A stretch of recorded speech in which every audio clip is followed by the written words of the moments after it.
Hello, good morning to you. Thank you so much for staying on the AM show. It's now time to have that conversation I told you about farming, climate change. And it's all because World Antimicrobial Awareness Week is being celebrated. I've been joined by Nelson Godfred Ajiman. He's Secretary General of the Coalition of Farmers Ghana, for short, COFAG.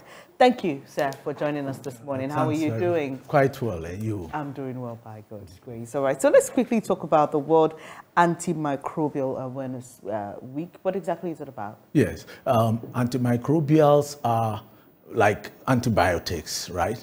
And what is happening is that human beings use them, also farmers and rural people, and then for ourselves, and then for our livestock, especially in the poultry, cattle industry. And then also it gets into our food system, food chain. So why is it important that we focus on these antimicrobials? Yes. We self-medicate. We use them without the right instructions, either from doctors or veterinarians. And because of that, we think it's a shortcut to, go into them. But because of that, the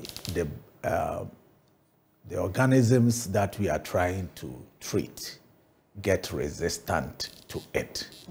So it's just like how human beings react to antibiotics. When you abuse them over some time, then the bacteria gets used to getting its way around it and it becomes ineffective. Yes, and then it doesn't work. Right. So then you know that there is sometimes also human-animal transmission or animal-human transmission of diseases and germs and all that. And in this era that we are in, when diseases are quite, we can get pandemics and epidemics, this is very, very important. So the world has, international community has taken 18th to 24th November of every year as December?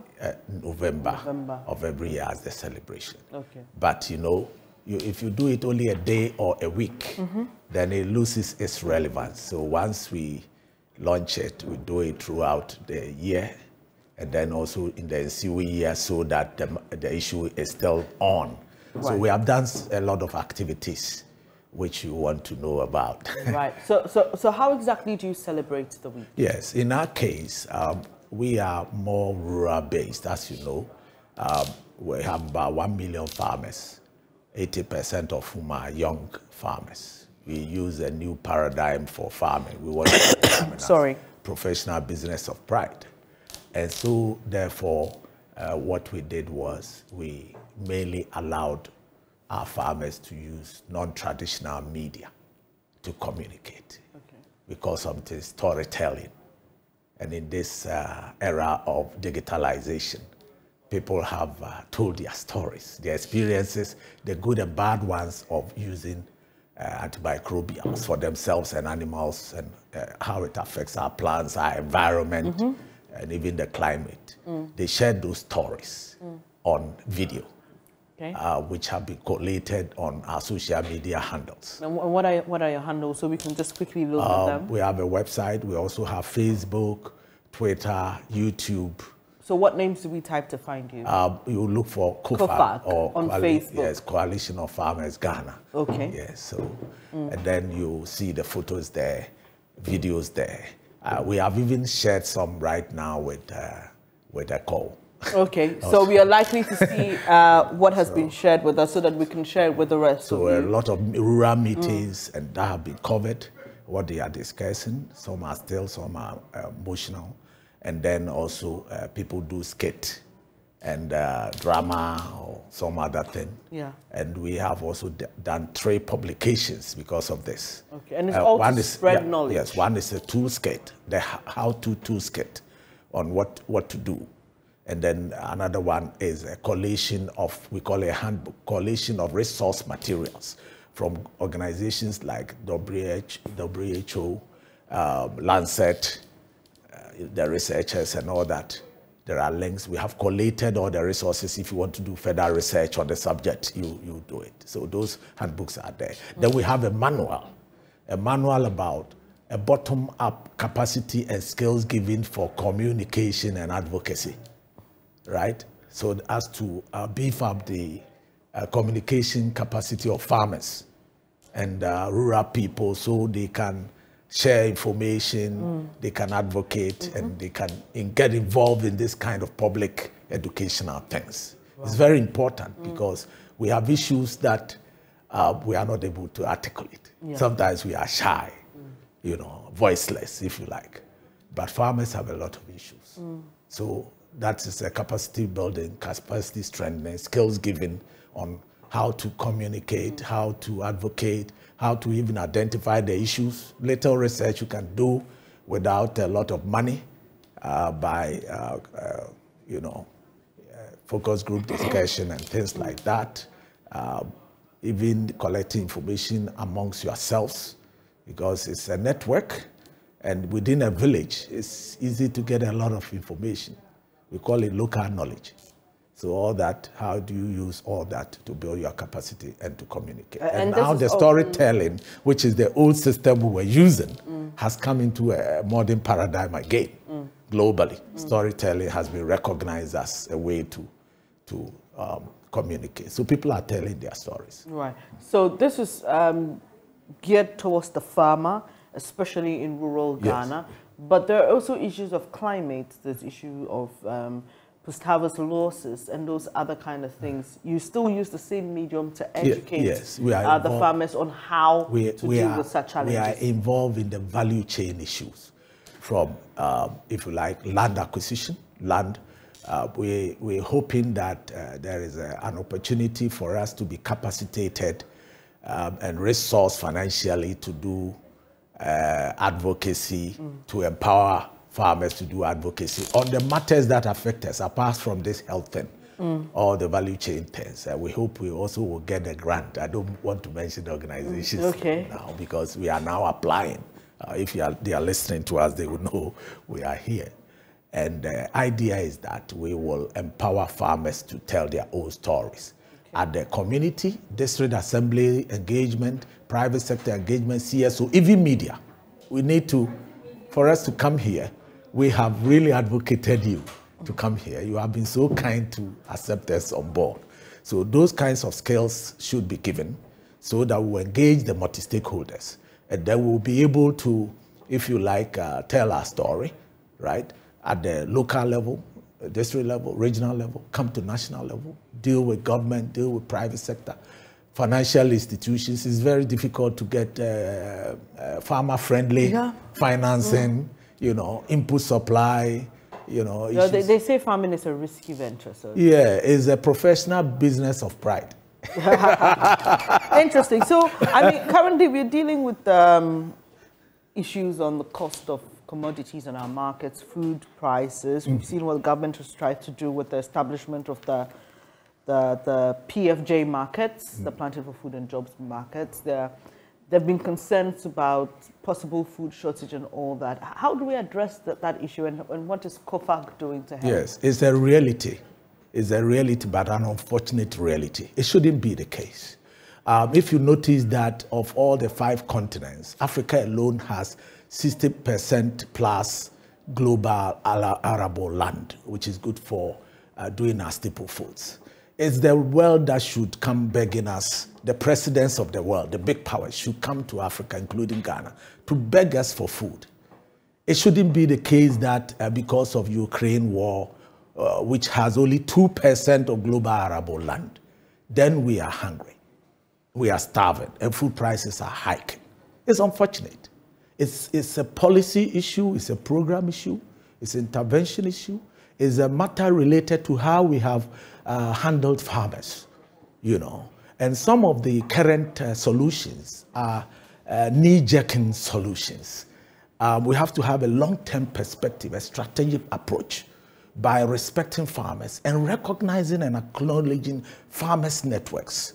The media have their association, Ghana Journalism Association. If you want to reach lawyers, you go to the Bar Association.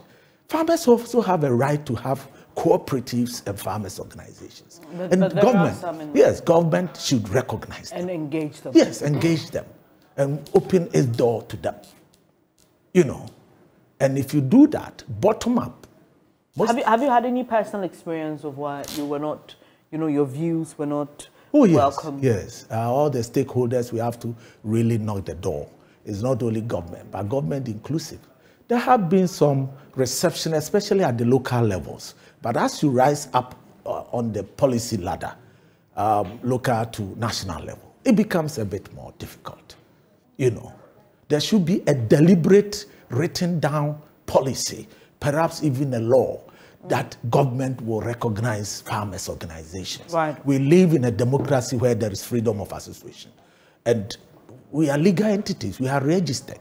We should be recognized. So what COFA can do to help is to give government advice and help in policy formulation. Yes. And then also advocate with private sector. They try to help, but sometimes they don't meet our needs. The researchers are doing research, and they don't come to the farmers' organizations to get the right information. They just gather some farmers they bump into and question them, and after that, they disperse, and they don't have a framework, institutional framework, to disseminate the results of the research. And that is why they are shelved and not used.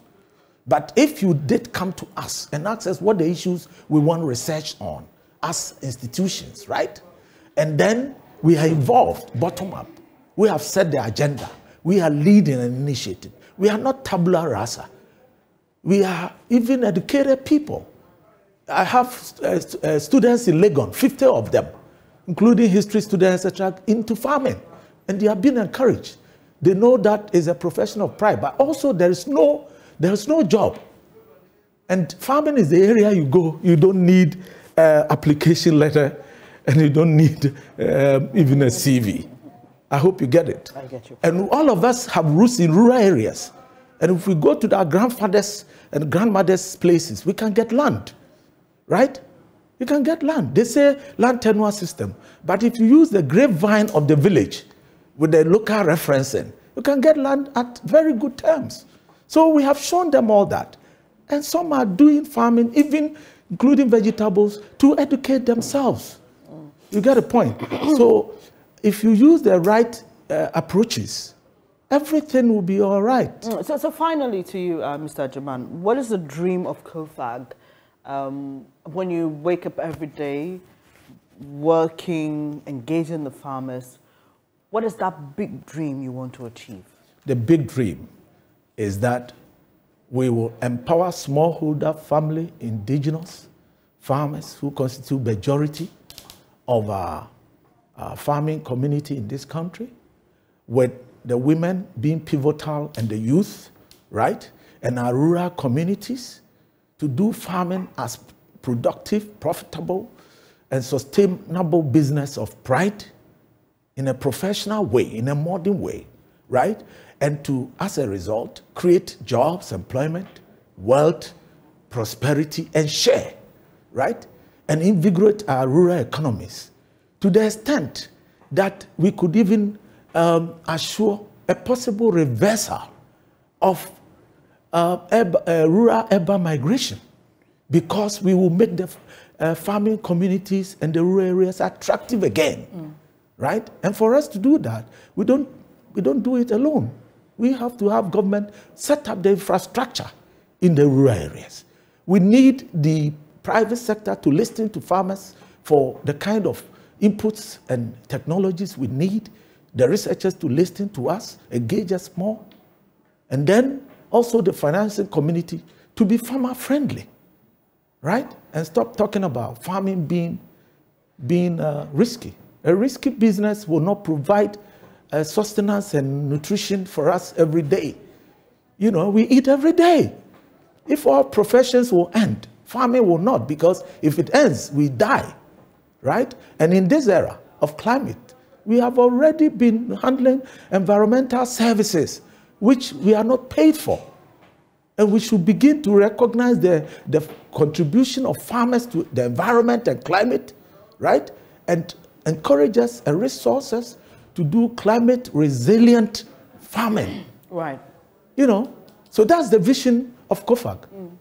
And obviously, very important one as such, as you've mentioned, the importance of our sustenance is even as a race. Thank you so much for joining us this morning. Nelson Godfred Agyemang is Secretary General of the Coalition of Farmers Ghana, and we've been talking about the World Antimicrobial Awareness Week, which occurred in November, but he's explained how the coalition runs an annual program just to ensure that farmers understand what all this is about, and we've also been delving into the vision of the coalition. Thank you once again for joining us. It's a pleasure. I'm really honored. Yes, sir. It's now time to get interactive with you. Share your thoughts with us. We've been talking about the Finance Minister's launch of the debt exchange program and the issues arising from it. Do stay, and we get interactive shortly after this.